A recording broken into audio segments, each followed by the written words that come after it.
जय श्री कृष्ण। मैं श्याम, आपका दोस्त, आपका प्रेमी, आपका सखा।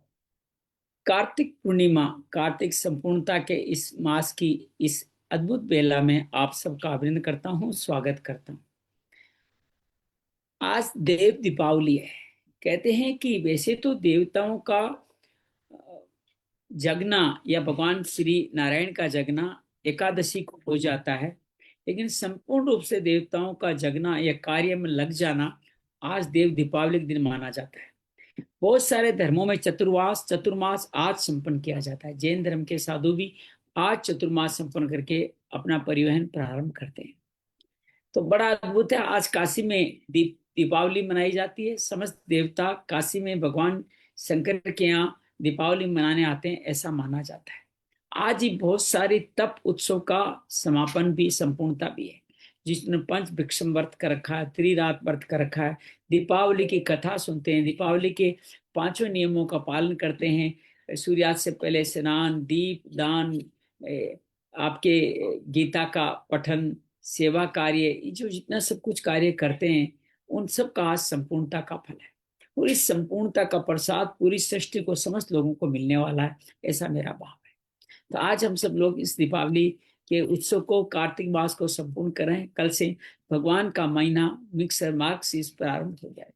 तो आप सबको बहुत सारी बधाई देते हुए आइए चलते हैं हमारे साधक संजीवनी के 142वें एपिसोड में। अब तक हम 10 अध्याय पूरे कर चुके हैं।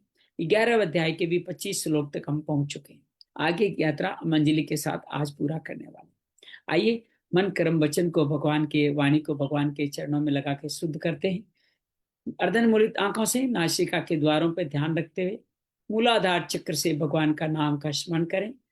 रिंग नमो भगवते वासुदेवाय। रिंग नमो भगवते वासुदेवाय। रिंग नमो भगवते वासुदेवाय। रिंग नमो भगवते वासुदेवाय। रिंग नमो भगवते वासुदेवाय। रिंग नमो भगवते वासुदेवाय। रिंग नमो भगवते वासुदेवाय। वसुदेव सुतं देवं कंस चाणूरमर्दनं देवकी परमानंदं कृष्ण वंदे जगद्गुरुं। श्री कृष्ण वंदे जगद्गुरुं। या देवी सर्वभूतेषु साधक संजीवनी रूपेण संस्थिता नमस्तस्यै नमस्तस्यै नमस्तस्यै नमो नमः। या देवी सर्वभूतेषु श्रीमद् भगवद गीता रूपेण संस्थिता नमस्तस्यै नमस्तस्यै नमस्तस्यै नमो नमः। गुरुर्ब्रह्मा गुरुर्विष्णु गुरुर्देवो महेश्वरा गुरु साक्षात् परम ब्रह्म तस्मै श्री गुरुवे नमः। गजाननं भूतगणाधिसेवितं कपितजम्बूफलचारुभक्षणं उमासुतं शोकविनाशकारकं नमामि विघ्नेश्वराय पादपङ्कजम्।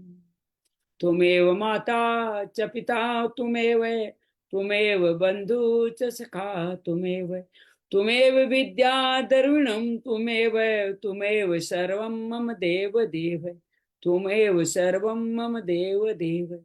शांति शांति शांति। आइए आज की कथा संदर्भ में बढ़े उससे पहले पूर्वालोकन कर लेते हैं। अर्जुन अपने मोह के कारण, कौटुंबिक मोह के कारण स्वधर्म से हट जाता है, विषाद में आता है। दूसरे अध्याय सांख्य योग में भगवान से शिष्य बन के प्रार्थना करता। भगवान दो मार्ग बताते हैं, सांख्य योग और कर्म योग। कहते हैं कि तुम समता वाली बुद्धि में स्थित होकर सुख दुख हानि लाभ जय पराजय को ध्यान में नहीं रखते हुए खड़े हो, युद्ध करो। भगवान यहाँ कर्म फल, कर्म योग का और ज्ञान योग का परिचय मात्र देते हैं। कैसे करना है, क्या करना नहीं बताते। अर्जुन तीसरे अध्याय कर्म योग पूछता है, दोनों में से कौन सा मार्ग मेरे लिए श्रेय करे। भगवान कहते हैं दोनों में कर्म करना पड़ेगा। कौन सा कर्म करें, यहाँ बताते हैं पुण्य कर्म, यज्ञ कर्म, सेवा कर्म करें, जिसके लिए तुम्हारा सृष्टि में तुम्हारा जन्म हुआ है। ये पुण्य कर्म कर करके ही तुम आगे बढ़ सकते हो। ये पुण्य कर्म करने वाले व्यक्ति ही अपने जीवन में आगे बढ़ने वाले हैं। भगवान बार बार कहते हैं कि जो व्यक्ति इन पुण्य कर्म में लगे रहते हैं वो सन्यासी माने जाते हैं, सन्यासियों में प्राप्त हो जाते हैं। भगवान कहते हैं जो ऐसा पुण्य कर्म नहीं करते हैं वो पापी होते हैं, अघाई होते हैं, और मेरी शक्तियों का सम्मान नहीं करते। वो सेवा कार्य करते, पुण्य कर्म विज्ञ कर्म सेवा कार्य, अन्य लोगों को साथ लेके सारे करते, जैसा आचरण करते वैसा प्रमाण करते हैं। मैं भी ऐसा ही करता हूँ, मुझे भी कुछ प्राप्त नहीं, लेकिन मैं भी लोगों के भजन के लिए कार्य करता हूँ। जो ऐसा कार्य करते हैं वो बुद्धि में भेद नहीं होता, अज्ञानियों को संग लेकर उन जिनकी मोह माया में जो ग्रस्त हैं उनको भी साथ लेके कार्य करते हैं। और भगवान कहते हैं वो दूसरों को विचलित नहीं कर उनको साथ लेते हैं। भगवान अपना मत भी प्रदान करते हैं कि मेरे मत पे चलने वाला भगवान मुझको पाएगा, बाकी सब लोगों का पतन हो जाएगा। अपने धर्म में मरना भी कल्याणकारी है, भोगों के साथ जीना भी कल्याणकारी है। भगवान अर्जुन के पूछते बताते हैं कामना महापापी महावेरी है, उस कारण से तुम अज्ञान में आ जाते हो, इनको मार डालो, आगे बढ़ो। चतुर्थ अध्याय कर्म संन्यास योग में भगवान निष्काम कर्म का इतिहास बताते हुए अर्जुन को कहते हैं मैं अजन्मा अयो अविनाशी बार बार भक्तों की रक्षा के लिए जन्म लेता हूँ, मेरे जन्म कर्म दिव्य जानने वाला मुक्त हो जाता है, वीत राग भय से क्रोध से मुक्त होकर के मुझको बसता है, मुझको पाते हैं।